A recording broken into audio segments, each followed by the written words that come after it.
আমার মাসে ধরেন 40,000 টাকার মতো কামাই হয়।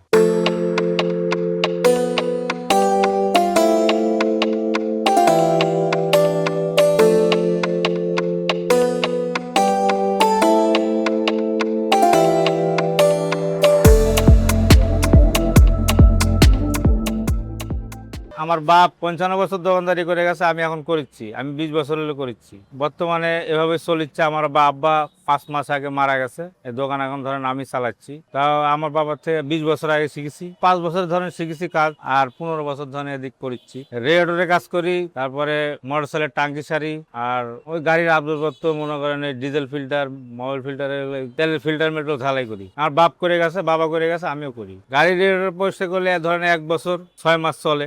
নষ্ট একদম শেষ হয়ে রেডিওটারও সারিয়ে দিই সময়। ওই খরচ মনে করেন একটা রেডিওটার 1,000 টাকা করে 800 1,000 টাকা পাওয়া যায়। ওই খরচ মনে 400 টাকা 450 টাকা 500 টাকা পড়ে যাবে। নতুন কিনলে ধরেন পিতলের রেডিওর হলে 18,000 20,000। আর দেখনা মনে করেন সিলভারের ওগুলা কোনোটা আছে 7,000, কোনোটা 8,000। নষ্ট রেডিওটার ফেলা না দিয়ে আমার কাছে নিয়ে আসলে আমরা সারিয়ে দিতে পারি। আমার থেকে একজন শিখে পান কোম্পানি চাকরি করে, এই কাজই করে, রেডিওর কাজই করে। এখন 15-20,000 টাকা বেতন পায়। আমার জীবনে আমার বাপের প্রতিষ্ঠান আমি ধরে রেখেছি। এখন খরচ ধরেন প্রতিদিন মনে করেন খরচ হয় 2,000 2,500 টাকা খরচ হয়। তারপরে ধরেন বেতন দেওয়া লাগে। এখন কর্মচারী ধরেন কম চলে, একজন আমার বাবাই করতে একা, আমার বাবা একা করতো কাম। আমার মাসে ধরেন 40,000 টাকার মতো কামাই হয়। কোনো মাসে 40,000 হয়, কোনো মাসে 30,000 হয়, কোনো মাসে 50,000 হয়। প্রথম একটা গাছ ছিল এ জায়গায়, আম গাছ, আমতলা বলে। আমতলা মানে পরিচিত এই দোকানটায়। আব্বা দুইটা একটা রেডিওটার সাথে মনে করেন আব্বা কাম করছে, করতে আমি এসে ঢুয়ে গেলাম, আমি বড় হয়ে গেলাম, ঢুয়ে গেলাম এসে।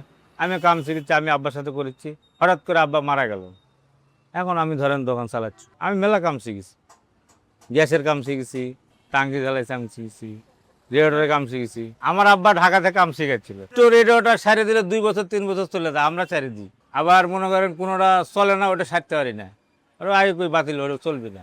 আমরা ধরেন প্রথম রেডিওটার আসলে মনে করেন আগে মেশিন খুলে একদম সুন্দর করে পরিষ্কার করে, তারপরে স্পিড পানি আছে, পানি মাইরে পরিষ্কার করিলে, পাউডার দিয়ে ধুয়ে, মেডিসিন আছে মেডিসিন দিয়ে পরিষ্কার করিলে, তারপরে টাঙ্কি লাগা মানুষকে দিয়ে দিই। লিক থাকলে লিক সাইডে দিয়ে দিই। লিকগুলো পানিটা চেক করলেই বোঝা যায়, পানি দিয়ে চেক করলেই বোঝা যায়, হু দিয়ে চেক করলেই বোঝা যায়। পেস্টিং আটা লাগে, রাং লাগে, অ্যাসিড লাগে, নিষেধল লাগে, সবই কিছুই লাগে।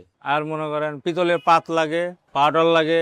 গ্যাস হলো আমার বাইপাস থেকে নিয়ে আসি, 3,3200 টাকা ল্যাব, 4,000 টাকা ল্যাব। না, আমার এই দুর্ঘটনা এ পর্যন্ত ঘটেনি, ঠিক আছে। দুর্ঘটনা ঘটে, কিন্তু আমার বর্তমানে আমি তো খুব সচল, তো মনে করেন ঘটেনি এখন। তো আমার ভবিষ্যতে চিন্তা আছে যে দেখা যাচ্ছে একটা রেডিওর দোকান দিলাম, ব্যবসা বড় করলাম, 2-3টা কর্মচারী পাইলাম, এরকম।